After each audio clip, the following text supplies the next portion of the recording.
Hola, yo soy la alumna Macarrey Tania Luz y este es el trabajo práctico número 4 de semiología de rodilla, de la materia semiopatología kinésica quirúrgica. Comenzamos con la inspección. En este caso la realizamos en supinación, en una vista anterior. Iremos mirando los ejes clínicos del paciente, si presenta un aumento del varo o del valgo. En la vista lateral, si presenta una decurvatum o recurvatum de rodilla. Y en todos sus planos, si presenta algún cambio de la forma o de coloración de la piel. Observamos el estado de los músculos, si existe hipertrofia. Y también podemos observar si la rodilla presenta algún tipo de ensanchamiento. Ahora realizamos la palpación del paciente, que se encuentra en decúbito supino. Palpamos el tono muscular y el trofismo de ambos miembros y controlamos su temperatura corporal. Ahora realizamos la palpación de los reparos óseos. Ubicamos la rótula y nos dirigimos por sus bordes hasta el tendón rotuliano. Y palpamos la interlínea articular. En la meseta tibial identificamos el tubérculo del aductor y el epicóndilo femoral medial y también la inserción de los músculos de la pata de ganso. En la meseta tibial lateral al tubérculo de Gerdy, posteriormente a la cabeza del peroné y superiormente al epicóndilo lateral. La palpación de la parte posterior, ubicamos al paciente en decúbito prono, realizamos una ligera flexión activa para ubicar los tendones en los músculos isquiotibiales. Palpamos el pulso popliteo en la parte media de la rodilla y luego inspeccionamos el trofismo y la musculatura. Para la evaluación de la movilidad articular del paciente, el paciente se encuentra en decúbito supino. Realizamos una flexión de cadera y rodilla hasta su amplitud máxima de 160 grados. Siempre hacemos el comparativo en ambos miembros. Luego realizamos la vuelta y realizamos una hiperextensión de rodilla, siempre también realizándolo en ambos lados. Ahora realizaremos la evaluación muscular, primeramente del músculo cuádriceps en un valor 3 y luego de los isquiotibiales también en un valor 3. Si nuestra paciente presenta buena musculatura, podremos agregar resistencia. Ahora iniciamos las maniobras especiales o el test ortopédicos. Comenzamos con el test del derrame, que nos sirve para ver si el paciente acumula líquidos dentro de la rodilla. Este es el test de fluctuación, el paciente está en decúbito supino, el kinesiólogo del lado evaluar, coloco las manos superior e inferior y realizo movimientos de aproximación a la rótula. Y con uno de los dedos empujo la rótula hacia la tróclea femoral. Este test es negativo, ya que mi paciente no presenta líquido y contacta la rótula con la tróclea femoral. Realizamos el test para identificar alguna lesión en los ligamentos colaterales de la rodilla. Comenzamos con el test del valgo forzado, el paciente en decúbito supino, el kinesiólogo del lado evaluar. Con una mano tomo el pie y la otra fije el extremo inferior del fémur. Realizo una ligera flexión de rodilla. Realizo una fuerza valinizante llevando el pie hacia afuera. Este test es negativo ya que mi paciente no presenta dolor en la cara interna de la rodilla. Este es el test del varo forzado. El paciente está en decúbito supino y el kinesiólogo por dentro. Tomo el pie y fijo la cara medial del fémur, haciendo una ligera flexión de rodilla. A continuación, llevo el pie hacia dentro, haciendo una fuerza varizante.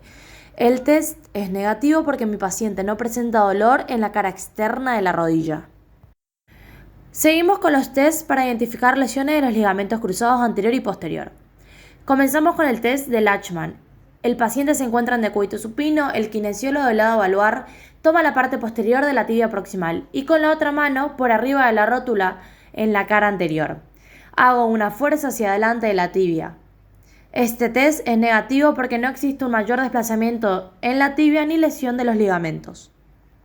Ahora realizamos el test del cajón anterior para identificar lesiones en el ligamento cruzado anterior. El paciente se encuentra en decúbito supino con la rodilla flexionada y el pie apoyado en la camilla. El kinesiólogo se sentará sobre el pie para poder fijarlo y toma la rodilla con ambas manos, coloca los pulgares en la meseta anterior de la tibia y luego ejerce una fuerza hacia adelante. Para el ligamento cruzado posterior, El paciente y el kinesiólogo se ubican de la misma forma, pero el kinesiólogo realiza un empuje de la tibia hacia atrás. En ambos test es negativo porque no presenta lesión en ningún ligamento ni existe traslación tanto anterior como posterior en la tibia. Test de Godfrey. Paciente en decúbito supino, tomo el pie del paciente y realizo una flexión de cadera y rodilla a 90 grados. Es negativo porque no existe desplazamiento posterior de la tibia. Pivot Shift, el paciente se encuentra en decúbito supino. El kinesiólogo toma el talón del paciente realizando una flexión y rotación interna de la rodilla y con la otra mano, colocada en la cara externa de la rodilla, realiza una fuerza valguizante. Este test es negativo porque no hay desplazamiento ni tampoco el chasquido audible. Para la variante del Pivot Shift, el kinesiólogo coloca abajo de su axila el miembro en extensión de rodilla del paciente. Con esa mano sujeta su otra muñeca que estará en la cara externa de la tibia. Se dirige hacia adelante haciendo una ligera flexión de rodilla del paciente y a su vez hará una fuerza valguizante con su otra mano. Este test es negativo. Ahora realizamos el test para identificar las meniscopatías. Comenzamos con el test McMurray. El paciente se encuentra en decúbito supino, con una mano el kinesiólogo hace flexión de cadera y de rodilla. Una mano va a colocar en la interlínea articular de la rodilla y con la otra realiza rotación externa o interna. Este test es negativo porque mi paciente no presenta meniscopatías. El test de Apley. El paciente en decúbito prono, flexión de rodilla a 90 grados, el kinesiólogo toma el pie del paciente y ejerce compresión hacia abajo, al mismo tiempo que realiza rotación interna y externa. La contraprueba del test de Apley es la misma posición del paciente. El kinesiólogo fija con su pierna la parte inferior del muslo del paciente y ejerce una tracción al mismo tiempo que realiza rotación tanto interna como externa. Sirve para identificar la sensibilidad en la cápsula. Para el test de Tesalia o Tesalia, el paciente se encuentra en bipedestación. Doble la rodilla que no se evalúa y la rodilla va a evaluar con un grado mínimo de flexión. A continuación, el paciente va a rotar el cuerpo de un lado a otro manteniendo la rodilla en semiflexión. Este test es negativo porque mi paciente no presenta dolor. Para el test de eje, el paciente se encuentra en posición de semisentadilla, pies abiertos sobrepasando el ancho de cadera y en rotación externa. Luego el paciente va a mover las rodillas hacia adentro y hacia afuera.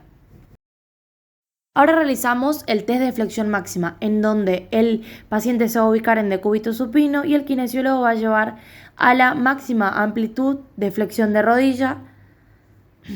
Este test es negativo ya que mi paciente no presenta ni sensibilidad ni dolor. Hacemos la misma maniobra para la extensión. Para el test de cuclillas, mi paciente dio negativo porque no presenta dolor al realizar la misma. Para la palpación de la interlínea, el kinesiólogo palpa a ambos lados del tendón rotuliano. Este test es negativo porque no presenta ningún tipo de sensibilidad ni dolor.